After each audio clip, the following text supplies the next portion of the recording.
Hello, I'm Denver Henderson, the Assistant Director of the Williams County Public Library. April 2025 marks the 100th anniversary of the publication of F. Scott Fitzgerald's The Great Gatsby. This novel is considered by many, over the decades, to be the great American novel. In order to celebrate this anniversary, I will be reading the novel to you in completion. Now, I will add a disclaimer. There is language and terminology in this novel that, while it was commonplace 100 years ago, may be considered derogatory today. So sit back, relax, and enjoy The Great Gatsby.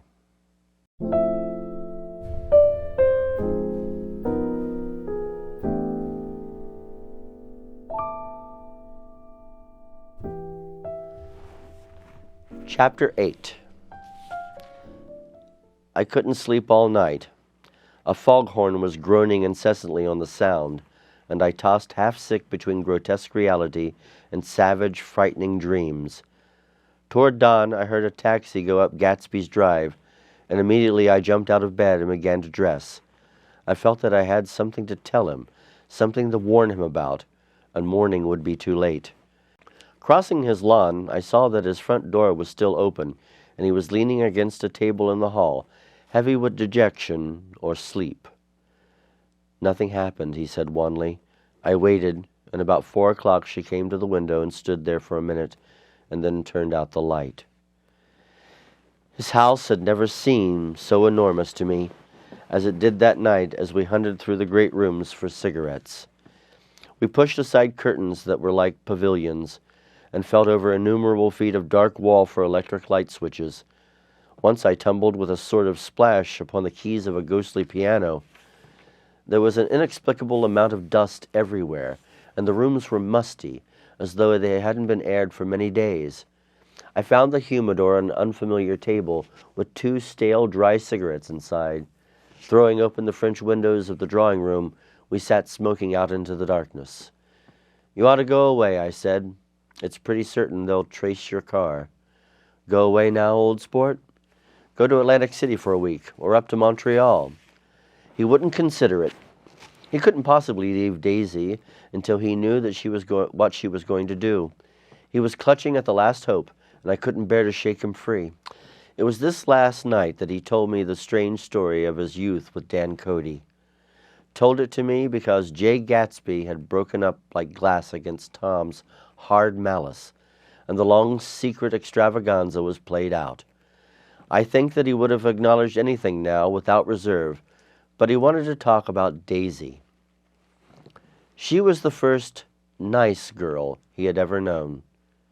In various unrevealed capacities he had come in contact with such people, but always with indiscernible barbed wire between. He found her excitingly desirable. He went to her house, at first with other officers from Camp Taylor, then alone. It amazed him. He had never been in such a beautiful house before, but what gave it an air of breathless intensity was that Daisy lived there. It was as casual a thing as to her as his tent was at camp. There was a ripe mystery about it, a hint of bedrooms upstairs more beautiful and cool than other bedrooms, of gay and radiant activities taking place through its corridors, and of romances that were not musty and laid away already in lavender, but fresh and breathing and redolent with this year's shining motor cars and dances whose flowers were scarcely withered. It excited him, too, that many men had already loved Daisy. It increased her value in his eyes. He felt their presence all about him in the house, pervading the air with the shades and echoes of still vibrant emotions. But he knew that he was in Daisy's house by a colossal accident. However glorious might be his future as Jay Gatsby, he was at present a penniless young man without a past, and at any moment the invisible cloak of his uniform might slip from his shoulders. So he made the most of his time. He took what he could get, ravenously and unscrupulously. Eventually he took Daisy one still October night, took her because he had no real right to touch her hand. He might have despised himself, for he had certainly taken her under false pretenses. I don't mean that he had traded on his phantom millions, but he had deliberately given Daisy a sense of security. He let her believe that he was a person from much the same stratum as herself. that he was fully able to take care of her. As a matter of fact, he had no such facilities. He had no more comfortable family standing behind him, and he was liable at a whim on the impersonal government to be blown anywhere about the world. But he didn't despise himself, and it didn't turn out as he had imagined. He had intended, probably, to take what he could and go. But now he found that he had committed himself to the following of the Grail. He knew that Daisy was extraordinary, but he didn't realize just how extraordinary a nice girl could be. She vanished into her rich house, into her rich, full life, leaving Gatsby nothing. He felt married to her. That was all.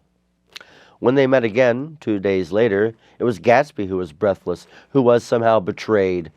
Her porch was bright with the bought luxury of starshine.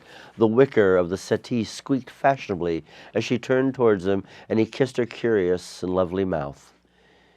She had caught a cold, and it made her voice huskier and more charming than ever, and Gatsby was overwhelmingly aware of the youth and mystery that wealth imprisons and preserves, of the freshness of many clothes, and of Daisy, gleaming like silver, safe and proud above the hot struggles of the poor. I can't describe to you how surprised I was to find out I loved her, old sport. I even hoped for a while that she'd throw me over, but she didn't, because she was in love with me too. She thought I knew a lot because I knew different things from her. Well, there I was, way off my ambitions, getting deeper in love every minute, and all of a sudden I didn't care. What was the use of doing great things if I could have a better time telling her what I was going to do? On that last afternoon before he went abroad, he sat with Daisy in his arms for a long, silent time. It was a cold fall day, with fire in the room, and her cheeks flushed. Now and then she moved, and he changed his arm a little, and once he kissed her dark shining hair. The afternoon had made them tranquil for a while, as if to give them deep memory for the long parting the next day promised. They had never been closer in their month of love, nor communicated more profoundly one with another, than when she brushed silent lips across his coat's shoulder, or when he touched the end of her fingers gently, as though she was asleep. He did extraordinarily well in the war. He was a captain before he went to the front, and following the Argonne battles, he got his majority and the command of a division of machine guns. After the armistice, he tried frantically to get home, but some complication or misunderstanding sent him to Oxford instead. He was worried now. There was a quality of nervous despair in Daisy's letters. She didn't see why he couldn't come. She was feeling the pressure of the world outside, and she wanted to see him and feel his presence beside her and be reassured she was doing the right thing after all. For Daisy was young, and her artificial world was redolent with orchids and pleasant, cheerful snobbery, and orchestras would set the rhythm of the year, summing up the sadness and suggestiveness of life in new tunes.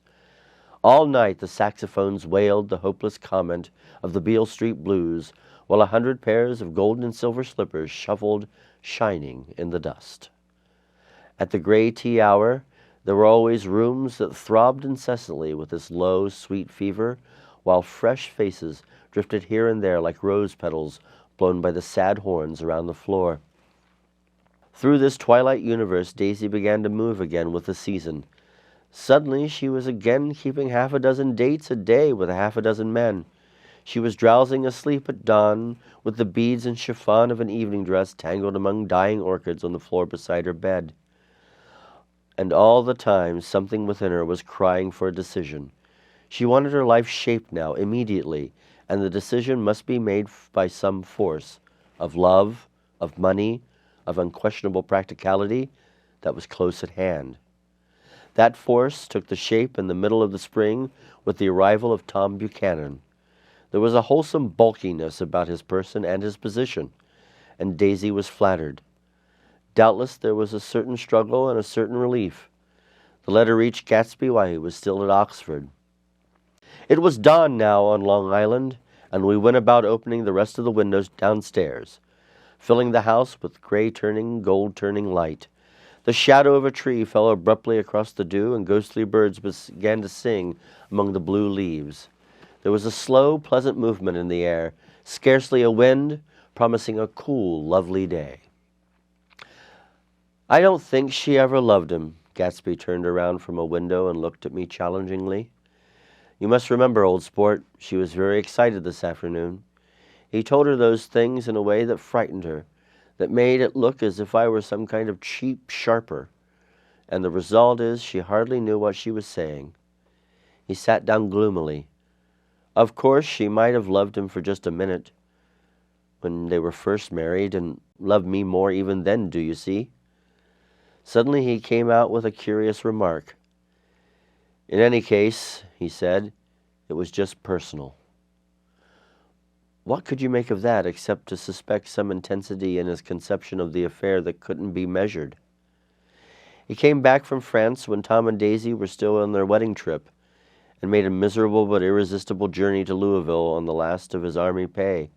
He stayed there a week, walking the streets where their footsteps had clicked together through the November night, and revisiting the out-of-the-way places to which they had driven in her white car. Just as Daisy's house had always seemed to him more mysterious and gay than other houses, so his idea of the city itself, even though she was gone from it, was pervaded with a melancholy beauty. He left feeling that if he had searched harder, he might have found her, that he was leaving her behind. The day coach, he was penniless now, was hot. He went out to the open vestibule and sat down on the folding chair, and the station slid away, and the backs of unfamiliar buildings moved on. Then out into the spring fields, where a yellow trolley raced them for a minute with people in it who might have seen the pale magic of her face among the casual street. The track curved, and now it was going away from the sun, which as it sank lower seemed to spread itself in benediction over the vanishing city where she had drawn her breath. He stretched out his hand desperately as if to snatch only a wisp of it, of the air, to save a fragment of the spot she had made lovely for him. But it was all going by too fast now for his blurred eyes, and he knew that he had lost that part of it, the freshest and best, forever. It was 9 o'clock when we finished breakfast and went out on the porch. The night had made a sharp difference in the weather, and there was an autumn flavor in the air. The gardener, the last of one of Gatsby's former servants, came to the foot of the steps. I'm going to drain the pool today, Mr. Gatsby. Leaves will start falling pretty soon, and then there's always trouble with the pipes. Don't do it today, Gatsby answered. He turned to me apologetically. You know, old sport, I've never used that pool all summer. I looked at my watch and stood up. 12 minutes to my train. I didn't want to go to the city. I wasn't worth a decent stroke at work. But it was more than that. I didn't want to leave Gatsby. I missed that train, and then another, before I could get myself away. I'll call you up, I said finally. Do, old sport. I'll call you about noon. We walked slowly down the steps. I suppose Daisy will call too. He looked at me anxiously, as if he hoped I'd corroborate this. I suppose so. Well, goodbye. We shook hands, and I started away. Just before I reached the hedge, I remembered something and turned around. They're a rotten crowd, I shouted across the lawn. You're worth the whole damn bunch put together. I've always been glad I said that. It was the only compliment I ever gave him, because I disapproved of him from the beginning to the end. First he nodded politely, and then his face broke into that radiant, understanding smile, as if we'd been in an ecstatic cahoots on that fact all the time. His gorgeous pink rag of a suit made a bright spot of color against the white steps, and I thought of the night when I first came to his ancestral home 3 months before. The lawn and drive had been crowded with the faces of those who guessed at his corruption, and he had stood on those steps, concealing his incorruptible dream, as he waved them goodbye. I thanked him for his hospitality. We were always thanking him for that, I and the others. Goodbye, I called. I enjoyed breakfast, Gatsby. Up in the city, I tried for a while to list the quotations on an interminable amount of stock, and I fell asleep in my swivel chair. Just before noon, the phone woke me, and I started up with sweat breaking out on my forehead. It was Jordan Baker. She often called me up at this hour because of the uncertainty of her own movements between hotels and clubs and a private house made it hard for her to find any other way. Usually her voice came over the wire as something fresh and cool, as if a divot from the green golf links had come sailing in at the office window, but this morning it seemed harsh and dry. "I've left Daisy's house," she said. "I'm at Hempstead, and I'm going down to Southampton this afternoon." Probably it had been tactful to leave Daisy's house, but the act annoyed me, and her next remark made me rigid. "You weren't so nice to me last night." How could it have mattered then? Silence for a moment, and then, "However, I want to see you. I want to see you too. Suppose I don't go to Southampton. Come into town this afternoon." "No, I don't think this afternoon." "Very well. It's impossible this afternoon. We talked like that for a while, and then abruptly we weren't talking any longer. I don't know which of us hung up with a sharp click, but I know I didn't care. I couldn't have talked to her across a tea table that day if I never talked to her again in this world. I called Gatsby's house a few minutes later, but the line was busy. I tried 4 times. Finally, an exasperated central told me the wire was being kept open for a long distance from Detroit. Taking out my timetable, I drew a small circle around the 3:50 train. Then I leaned back in my chair and tried to think. It was just noon. When I passed the ash heaps on the train that morning, I had crossed deliberately to the other side of the car. I supposed there'd be a curious crowd around there all day, with little boys searching for dark spots in the dust, and some garrulous man telling over and over what had happened, until it became less and less real even to him, and he could tell it no longer, and Myrtle Wilson's tragic achievement was forgotten.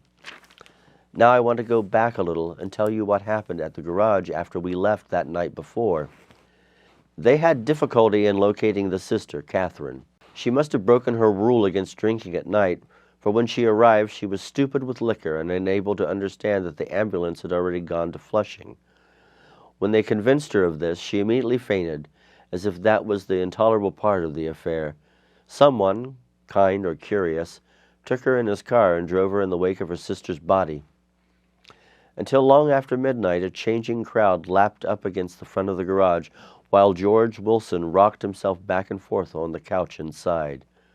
For a while the door of the office was open, and everyone who came into the garage glanced irresistibly through it. Finally someone said it was a shame and closed the door. McCullough and several other men were with him. First 4 or 5 men, later 2 or 3 men. Still later, McCullough had to ask the last stranger to wait there 15 minutes longer, while he went back to his own place and made a pot of coffee. After that, he stayed there alone with Wilson until dawn. About 3 o'clock, the quality of Wilson's incoherent muttering changed. He grew quieter and began to talk about the yellow car. He announced that he had a way of finding out whom the yellow car belonged to, and then he blurted out that a couple of months ago his wife had come from the city with her face bruised and her nose swollen. But when he heard himself say this, he flinched and began to cry, "Oh, my God," again in his groaning voice. McCullough made a clumsy attempt to distract him. "How long have you been married, George? Come on there, try to sit still a minute and answer my question. How long have you been married?" 12 years. "Ever had any children? Come on, George, sit still. I still ask you a question. Did you ever have any children?" The hard brown beetles kept thudding against the dull light, and whenever McCullough heard a car go tearing along the road outside, it sounded to him like the car that hadn't stopped a few hours before. He didn't like to go into the garage because the workbench was stained where the body had been lying, so he moved uncomfortably around the office. He knew every object in it before morning, and from time to time he sat down beside Wilson, trying to keep him more quiet. "Have you got a church to go to sometimes, George? Maybe if you haven't been for a long time. Maybe I could call up the church I go, and a priest come and go over and could talk to you, see?" "Don't belong to any." "You ought to have a church, George, for times like this. You must have gone to church once. Didn't you get married in a church? Listen, George, listen to me. Didn't you get married in a church?" "That was a long time ago." The effort of answering broke the rhythm of his rocking. For a moment he was silent. Then the same half-knowing, half-bewildered look came back into his faded eyes. "Look in the drawer there," he said, pointing at the desk. "Which drawer?" "That drawer. That one." McCullough opened the nearest drawer at his hand. There was nothing in but a small, expensive dog leash made of leather and braided silver. It apparently was new. "This?" he inquired, holding it up. Wilson stared and nodded. "I found it yesterday afternoon. She tried to tell me about it, but I knew it was something funny. You mean your wife bought it? She had it wrapped in tissue paper on her bureau. McCallus didn't see anything odd in that, and he gave Wilson a dozen reasons why his wife might have bought the dog leash. But conceivably, Wilson had heard some of these same explanations before from Myrtle, because he began by saying, "Oh my God," again in a whisper. His comforter left several explanations in the air. "Then he killed her," said Wilson. His mouth dropped open suddenly. "Who did?" "I have a way of finding out." "You're morbid, George," said his friend. "This has been a strain to you, and you don't know what you're saying. You'd better try and sit quiet till morning." "He murdered her." "It was an accident, George." Wilson shook his head. His eyes narrowed and his mouth widened slightly with the ghost of his superior, "I don't know," he said definitely. "I'm one of these trusting fellows, and I don't think any harm to nobody. But when I get to know a thing, I know it. It was the man in that car. She ran out to speak to him, and he wouldn't stop." McCallus had seen this too, but it hadn't occurred to him that there was anything special of significance in it. He believed that Mrs. Wilson had been running away from her husband rather than trying to stop any particular car. How could she have been like that? "She's a deep one," said Wilson, as if that answered the question. He began to rock again, and McCallus stood twisting the leash in his hand. "Maybe you got some friend I could telephone for, George?" This was a forlorn hope. He was almost sure that Wilson had no friend. There was not enough of him for his wife. He was glad a little later when he noticed a change in the room, a blue quickening by the window, and realized that dawn wasn't far off. About 5 o'clock it was blue enough outside to snap the light off. Wilson's glazed eyes turned out to the ash heaps, where small gray clouds took on fantastic shape and scurried here and there in the faint dawn wind. "I spoke to her," he muttered after a long silence. "I told her she might fool me, but she couldn't fool God. I took her to the window." With an effort he got up and walked to the rear window and leaned with his face pressed against it. "And I said, 'God knows what you've been doing. Everything you've been doing. You may fool me, but you can't fool God.'" Standing behind him, McCallus saw with a shock that he was looking at the eyes of Dr. T.J. Eckelberg, which had just emerged, pale and enormous, from the dissolving night. "God sees everything," repeated Wilson. "That's an advertisement," McCallus assured him. Something made him turn away from the window and look back in the room, but Wilson stood there a long time, his face close to the window pane, nodding into the twilight. By 6 o'clock McCallus was worn out and grateful for the sound of a car stopping outside. It was one of the watchers of the night who had promised to come back, so he cooked breakfast for 3, which he and the other man ate together. Wilson was quieter now, and McCallus went home to sleep. And when he woke up 4 hours later and hurried back to the garage, Wilson was gone. His movements, he was on foot all the time, were afterward traced to Port Roosevelt, then to Gad's Hill, where he bought a sandwich that he didn't eat and a cup of coffee. He must have been tired and walking slowly, for he didn't reach Gad's Hill until noon. Thus far there was no difficulty in accounting for his time. There were boys who had seen a man acting sort of crazy, and motorists at whom he had stared oddly from the side of the road. Then for 3 hours he disappeared from view. The police, on the strength of what he said to McCallus, that he had a way of finding out, supposed that he spent that time going from garage to garage thereabout, inquiring for the yellow car. On the other hand, no garage man who had seen him ever came forward, and perhaps he had an easier, sure way of finding out what he wanted to know. By 2:30 he was in West Egg, where he asked someone the way to Gatsby's house. So by that time he knew Gatsby's name. At 2 o'clock, Gatsby put on his bathing suit and left word with the butler that if anyone phoned, word was to be brought to him at the pool. He stopped at the garage for a pneumatic mattress that had amused his guests during the summer, and the chauffeur helped him pump it up. Then he gave instructions that the open car wasn't to be taken out under any circumstances, and this was strange because the front right fender needed repair. Gatsby shouldered the mattress and started for the pool. Once he stopped and shifted a little, and the chauffeur asked him if he needed help, but he shook his head and in a moment disappeared among the yellowing trees. No telephone messages arrived, but the butler went without his sleep and waited for it until 4 o'clock, until long after there was anyone to give it, if it were to come. I have an idea that Gatsby himself didn't believe it would come, and perhaps he no longer cared. If that was true, he must have felt that he had lost the old warm world, paid a high price for living too long with a single dream. He must have looked up at an unfamiliar sky through frightening leaves and shivered as he found what a grotesque thing a rose is, and how raw the sunlight was upon the scarcely created grass. A new world, material without being real, where poor ghosts, breathing dreams like air, drifted fortuitously about, like the ashen, fantastic figure gliding toward him through the amorphous trees.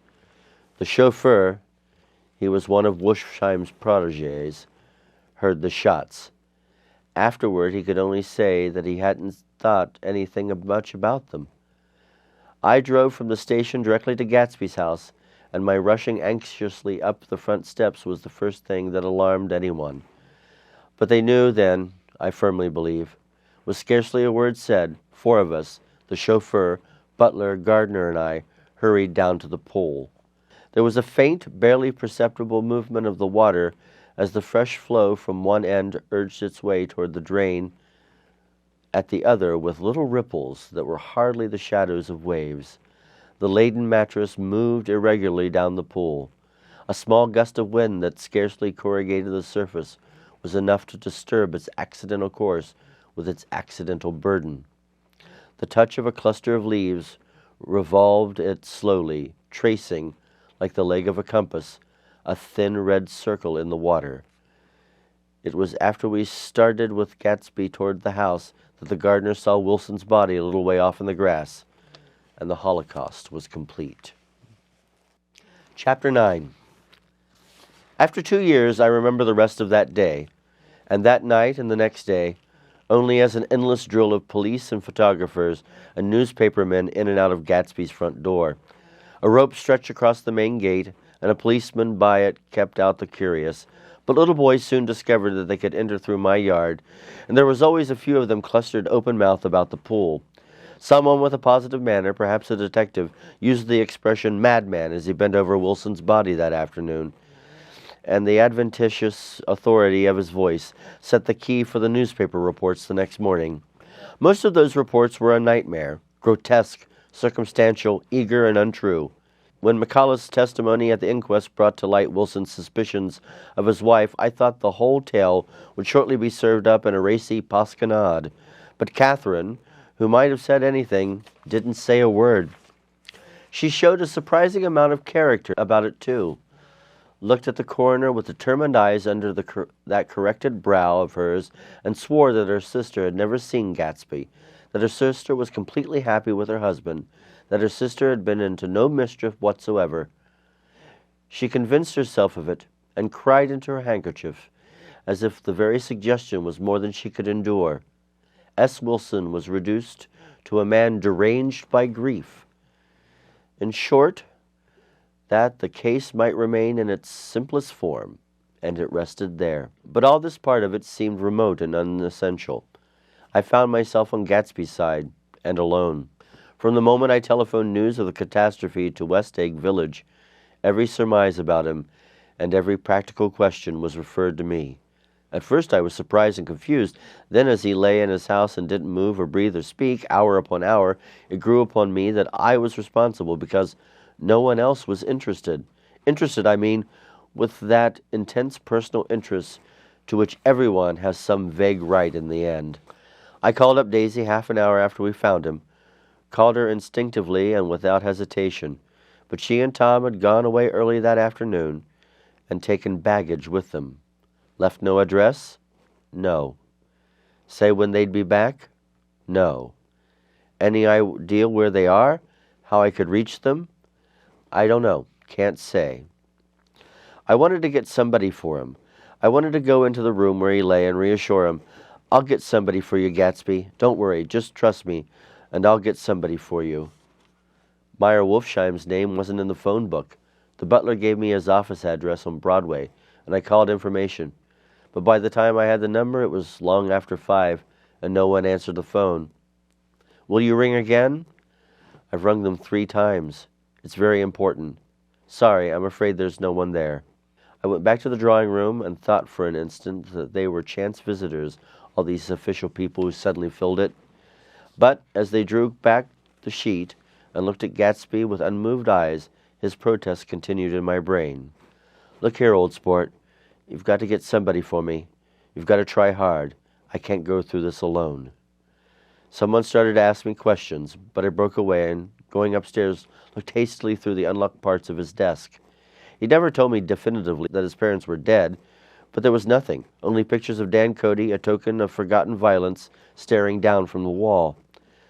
Next morning I sent the butler to New York with a letter to Wolfsheim, which asked for information and urged him to come out on the next train. That request seemed superfluous when I wrote it. I was sure he'd start when he saw it in the newspapers, just as I was sure there'd be a wire for Daisy before noon. But neither a wire nor Mr. Wolfsheim arrived. No one arrived except more police and photographers and newspapermen. When the butler brought back Wolfsheim's answer, I began to have a feeling of defiance, of scornful solidarity between Gatsby, me, and against them all. But dear Carraway, this has been one of the most terrible shocks of my life. To me, I hardly can believe that it is true at all. Such a mad act as that man did should make us all think. I cannot come down now, as I am tied up with some very important business and cannot get mixed up in this thing now. If there is anything I can do a little later, let me know in a letter by Edgar. I hardly know where I am when I hear about a thing like this. I am completely knocked down and out. Yours truly, Meyer Wolfsheim. And then added a hasty addenda beneath, let me know about the funeral, etc. Do not know his family at all. When the phone rang that afternoon, and long distance said Chicago was calling, I thought it would be Daisy at last. But the connection came through as a man's voice, very thin and far away. This is Schlegel speaking. Yes, the name was unfamiliar. Hell of a note, isn't it? Get my wire? There haven't been any wires. Young Park's in trouble, he said rapidly. They picked him up when he handed the bonds over the counter. They got a circular from New York giving him the numbers just 5 minutes before. What do you know about that, eh? You never can tell with these hick towns. Hello, I interrupted breathlessly. Look here. This isn't Mr. Gatsby. Mr. Gatsby's dead. There was a long silence on the other end of the wire, followed by an exclamation, then a quick squawk as the connection was broken. I think it was on the 3rd day that a telegram signed Henry C. Gatz arrived from a small town in Minnesota. It said only that the sender was leaving immediately and to postpone the funeral until he came. It was Gatsby's father, a solemn old man, very helpless and dismayed, bundled up in a long, cheap ulster against the warm September day. His eyes leaked continuously with excitement, and when I took the bag and umbrella from his hands, he began getting off his coat. He was on the point of collapse, so I took him into the music room and made him sit down while I sent for something to eat. But he wouldn't eat, and a glass of milk spilled from his trembling hand. I saw it in the Chicago newspaper, he said. It was all in the Chicago newspaper. I started right away. I didn't know how to reach you. His eyes, seeing nothing, moved ceaselessly about the room. It was a madman, he said. He must have been mad. Wouldn't you like some coffee? I urged him. I don't want anything. I'm all right now, Mr. Carraway. Well, I'm all right now. Where have they got Jimmy? I took him into the drawing room, where his son lay, and left him there. Some little boys had come up on the steps and were looking into the hall. I told them who had arrived, and they went reluctantly away. After a little while, Mr. Gatz opened the door and came out, his mouth ajar, his face flushed slightly, his eyes leaking isolated and unpunctual tears. He had reached an age where death no longer has the quality of ghastly surprise, and when he looked around him now for the first time and saw the height and splendor of the hall and the great rooms opening out from it into other rooms, his grief began to be mixed with an awed pride. I helped him to the bedroom upstairs. While he took off his coat and vest, I told him that all the arrangements had been deferred until he came.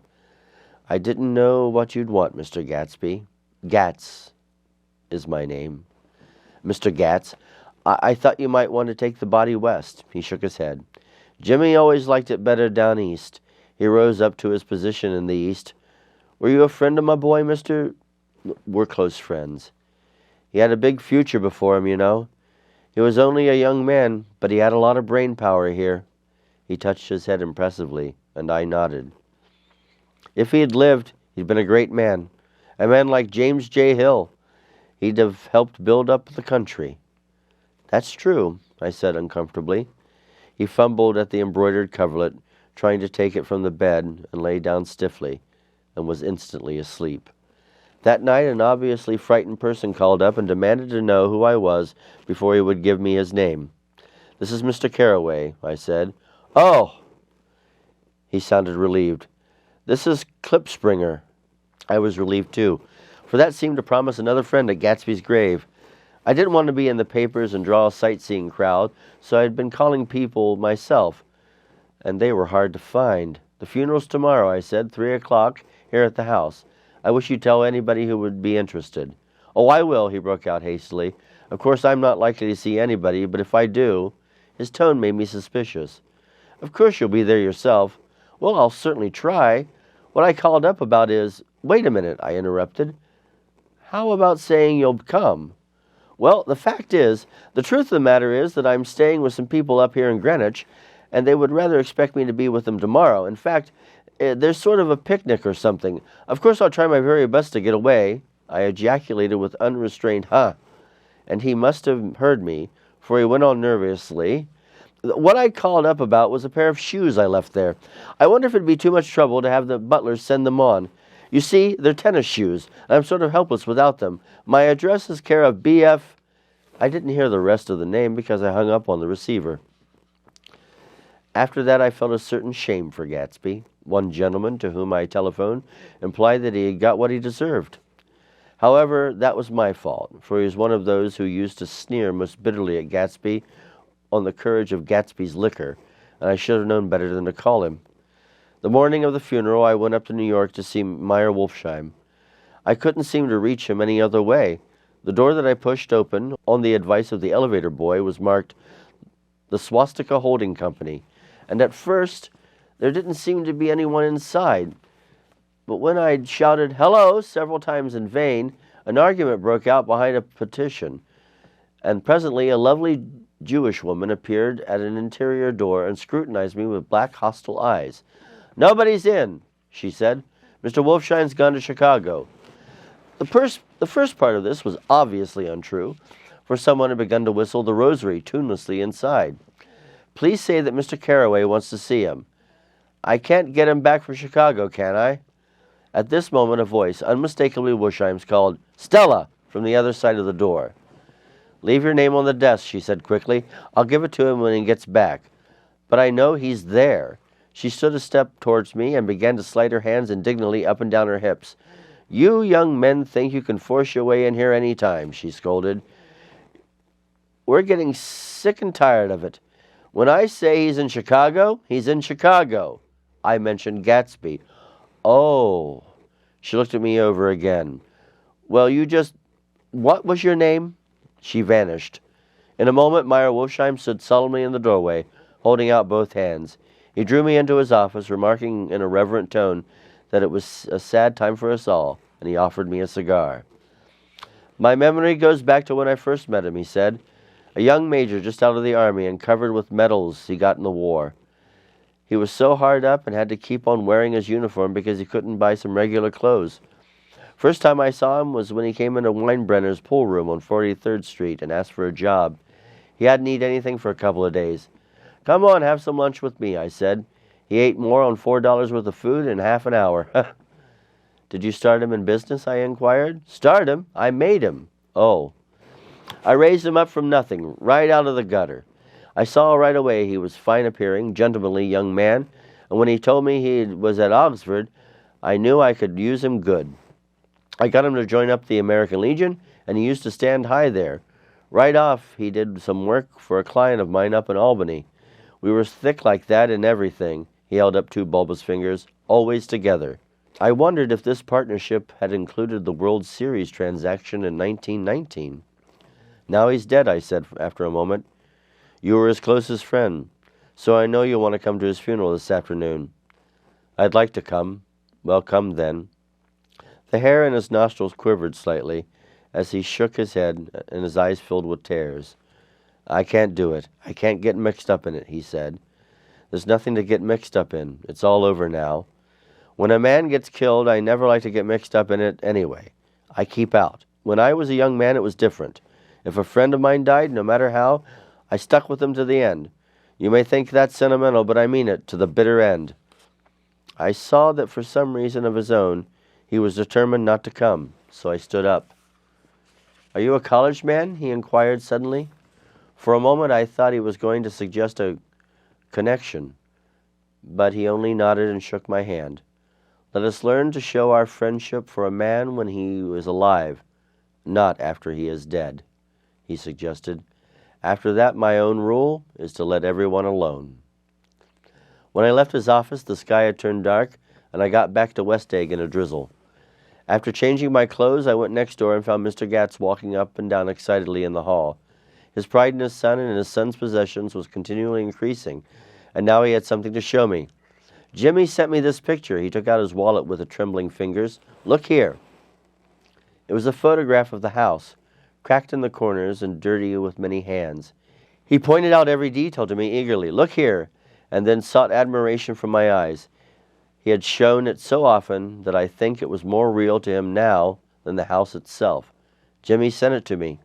I think it's a very pretty picture. It shows up well, very well. Had you seen him lately?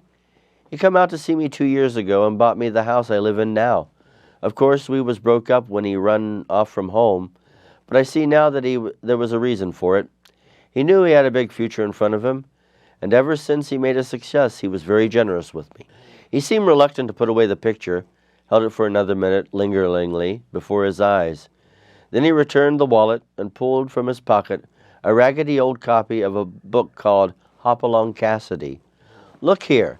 This is a book he had when he was a boy. It just shows you. He opened the back cover and turned it around for me to see. The last flyleaf printed the word schedule, and the date was September 12th, 1906, and underneath, rise from bed, 6 a.m., dumbbell exercise and wall scaling, 6:15 to 6:30, study electricity, etc., 7:15 to 8:15, work, 8:30 to 4:30 p.m., baseball and sports, 4:30 to 5, practice elocution, poise, and how to attain it, 5 to 6, study needed inventions, 7 to 9. General resolves, no wasting time at shafters or a name that is undecipherable. No more smoking or chewing, bathing every other day, read 1 improving book or magazine per week, save 5 crossed out, $3 a week, be better to parents. I come across this book by accident, said the old man. It just shows you, don't it? It just shows you. Jimmy was bound to get ahead. He always had some resolves like this or something. Do you notice what he's got about improving his mind? He was always great for that. He told me I ate like a hog once, and I beat him for it. He was reluctant to close the book, reading each item aloud and looking eagerly at me. I think he rather expected me to copy down the list for my own use. A little before 3, the Lutheran minister arrived from Flushing, and I began to look involuntarily out the windows for other cars. So did Gatsby's father. And as the time passed and the servants came in and stood waiting in the hall, all eyes began to blink anxiously, and he spoke of the rain in a worried, uncertain way. The minister glanced several times at his watch, so I took him aside and asked him to wait for half an hour, but it wasn't any use. Nobody came. About 5 o'clock, our procession of 3 cars reached the cemetery and stopped in a thick drizzle beside the gate. First a motor hearse, horribly black and wet, then Mr. Gatz and the minister and I in a limousine, and a little later 4 or 5 servants and the postman from West Egg and Gatsby's station wagon, all wet to the skin. As we started through the gate into the cemetery, I heard the car stop, and then the sound of someone splashing after us over the soggy ground. I looked around. It was a man with owl-eyed glasses whom I'd found marveling over Gatsby's book in the library one night 3 months before. I'd never seen him since then. I don't know how he knew about the funeral or even his name. The rain poured down his thick glasses, and he took them off and wiped them to see the protected canvas controlled over Gatsby's grave. I tried to think about Gatsby then for a moment, but he was already too far away, and I could only remember without resentment that Daisy hadn't sent a flower or a message. Dimly I heard someone murmur, "Blessed are the dead that the rain falls on," and then the Allied man said amen to that in a brave voice. We straggled down quickly through the rain to the cars. Allies spoke to me by the gate. "I couldn't get to the house," he remarked. "Neither could anybody else." "Go on," he started. "Why, my God, they used to go there by the hundreds." He took off his glasses and wiped them again outside and in. "The poor son of a bitch," he said. One of my most vivid memories is of coming back west from prep school and later from college at Christmas time. Those who went farther in Chicago would gather in the old dim Union Station at 6 o'clock of a December evening with a few Chicago friends already caught up into their own holiday gaieties to bid them a hasty goodbye. I remember the fur coats of the girls returning from Miss This or That's, and the chatter of frozen breath and the hands waving overhead as we caught sight of old acquaintances and the matchings of invitations. "Are you going to the Ordways, the Herseys, the Schultzes?" and the long green tickets clasped tight in our gloved hands. And last, the murky yellow cars of Chicago, Milwaukee, and St. Paul Railroad, looking cheerful as Christmas itself on the tracks beside the gate. When we pulled out into the winter night and the real snow, our snow, began to stretch out beside us and twinkle against the windows, and the dim lights of small Wisconsin stations moved by, a sharp, wild brace came suddenly into the air. We drew in deep breaths of it as we walked back from dinner through the cold vestibules, unutterably aware of our identity with this country for one strange hour, before we melted indistinguishably into it again. That's my Middle West. Not the wheat or the prairies or the lost Swede towns, but the thrilling returning of trains of my youth, and the street lamps and sleigh bells in the frosty dark, and the shadows of holly wreaths thrown by lighted windows on the snow. I'm a part of that. A little solemn with the feel of those long winters, a little complacent from growing up in the Caraway house, in a city where dwellings are still called through decades by families' names. I see now that this has been a story of the West after all.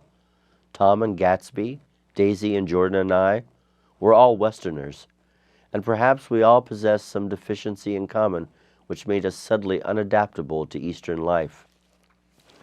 Even when the East excited me most, even when I was most keenly aware of its superiority to the bored, sprawling, swollen towns beyond the Ohio, with their interminable inquisitions which spared only the children or the very old, even then it had always for me the quality of distortion.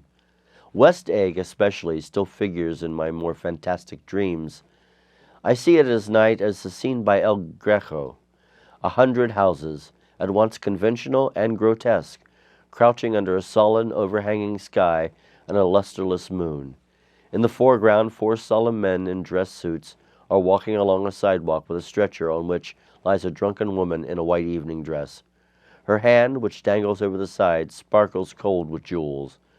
Gravely the men turn in at a house, the wrong house, but no one knows the woman's name, and no one cares.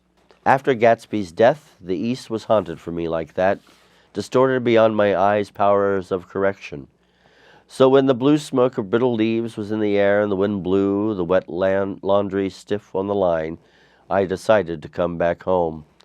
There was one thing to be done before I left, an awkward, unpleasant thing that perhaps had better have been left alone. But I wanted to leave things in order and not just trust that obliging and indifferent sea to sweep my refuse away. I saw Jordan Baker and talked over and around what had happened to us together and what had happened afterward to me, and she lay perfectly still, listening in a big chair.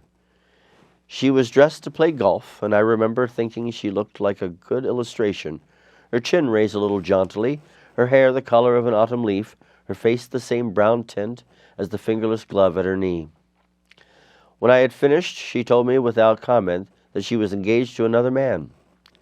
I doubted that, though there were several she could have married at a nod of her head, but I pretended to be surprised. For just a minute, I wondered if I wasn't making a mistake. Then I thought it all over again quickly and got up to say goodbye. "Nevertheless, you did throw me over," said Jordan suddenly. "You threw me over on the telephone. I don't give a damn about you now. But it was a new experience for me, and I felt a little dizzy for a while." We shook hands. "Oh, and do you remember," she added, "a conversation we had once about driving a car?" "Why, not exactly." "You said a bad driver was only safe until she met another bad driver." "Well, I met another bad driver, didn't I? I mean, it was careless of me to take such a wrong guess. I thought you were rather an honest, straightforward person. I thought it was your secret pride." "I'm 30, I said. "I'm 5 years too old to lie to myself and call it honor." She didn't answer. Angry and half in love with her and tremendously sorry, I turned away. One afternoon late in October, I saw Tom Buchanan. He was walking ahead of me along Fifth Avenue in his alert, aggressive way, hands a little out from his body as if to fight off an interference, his head moving sharply here and there, adapting itself to his restless eyes. Just as I slowed up to avoid overtaking him, he stopped and began frowning into the windows of a jewelry store. Suddenly he saw me and walked back, holding out his hand. "What's the matter, Nick? Do you object in shaking hands with me?" "Yes. You know what I think of you." "You're crazy, Nick," he said quickly. "Crazy as hell. I don't know what's the matter with you." "Tom," I inquired, "what did you say to Wilson that afternoon?" He stared at me without a word, and I knew I had guessed right about those missing hours. I started to turn away, but he took a step after me and grabbed my arm. "I told him the truth," he said. He came to the door while we were getting ready to leave, and when I sent down word that we weren't in, he tried to force his way upstairs. He was crazy enough to kill me if I hadn't told him who owned the car. His hand was on the revolver in his pocket every minute he was in my house," he broke off defiantly. "What if I did tell him? That fella had it coming to him. He threw dust into your eyes just as he did Daisy's. But he was a tough one. He ran over Myrtle like he'd run over a dog and never even stopped the car." There was nothing I could say except one unutterable fact that wasn't true. "And if you think I didn't have my share of suffering, look here.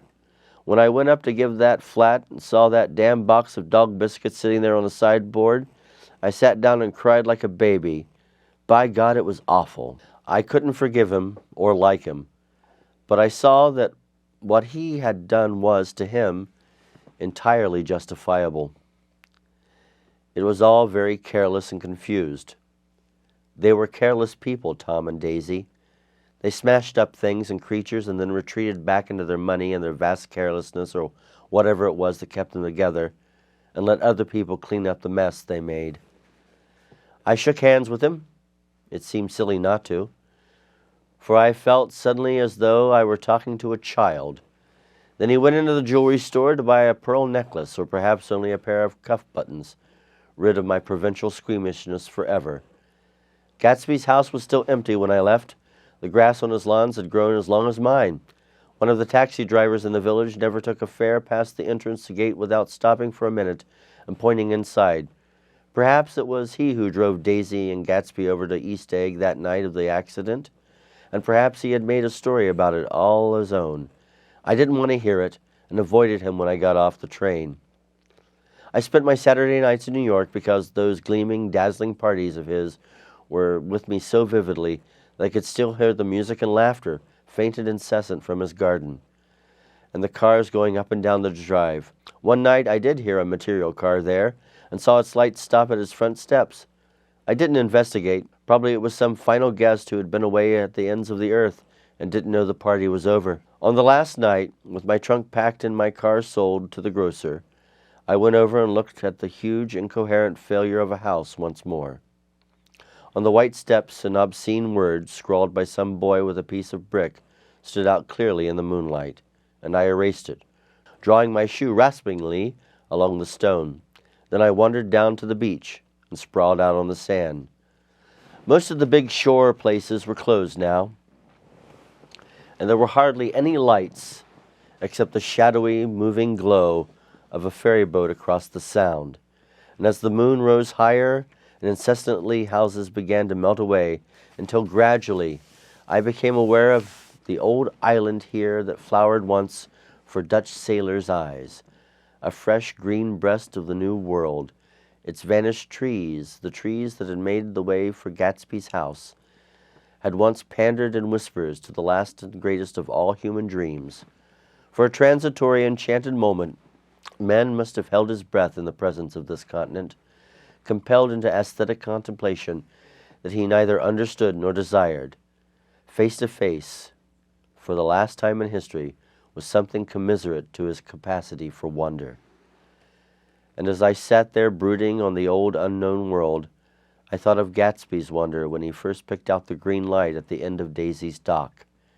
He had come a long way to this blue lawn, and his dream must have seemed so close that he could hardly fail to grasp it. He did not know that it was already behind him, somewhere back in that vast obscurity beyond the city, where dark fields of the Republic rolled on under the night. Gatsby believed in the green light, the orgastic future that year by year recedes before us. It eluded us then, but that's no matter. Tomorrow we'll run faster, stretch out our arms farther, and one fine morning, so we beat on, boats against the current, borne back ceaselessly into the past. The end.